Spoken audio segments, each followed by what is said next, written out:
কথা কস না কে সালাম কথা ক রফিকা হে নাই কথা ক বাবা তোমরা কথা ক মুখটা দেইছে না যায় না আরে আমার নির্মম ভাবে মারলো কেনা। এই পর্যায়ে আমরা ডেকে নিচ্ছি আমাদের গাজীপুরের বন্ধু আয়েশা বিনতে আলমকে, যার অভিনয়ের বিষয় শহীদের মা। ডেকে নিচ্ছি আয়েশা বিনতে আলমকে।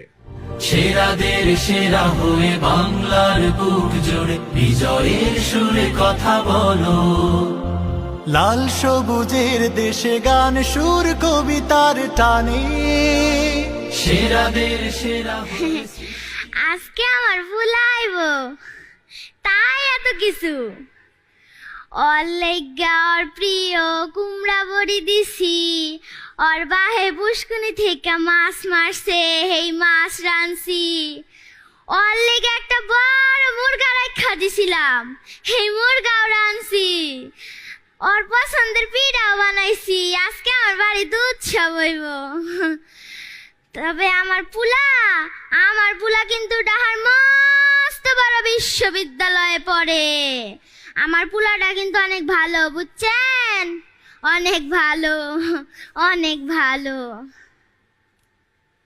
তা কতক্ষণ হয়ে গেল এখনো তো আইতাছে না। সকালই তো আওয়ারনের কথা এখনো আইতাছে না। অবশ্য আমরা গরিব মানুষ তো তাই অত কিছু জুগাইতে পারি না। ওই যে পুলাইব আজকে তাই ওর লেগে সব জুগায় রাখছি। আমগো তো আবার মোবাইল নাই, ফোন দিতে পারি না।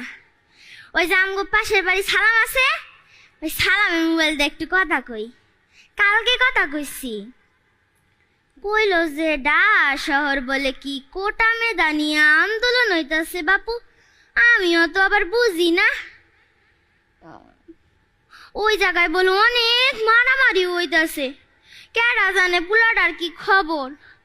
আল্লাহ তুমি আমার পুলাটারে ভালোভাবে নিয়ে আইসো, তুমি আমার পুলাটারে ভালো করে নিয়ে আইসো, আল্লাহ ভালো করে নিয়ে আইসো।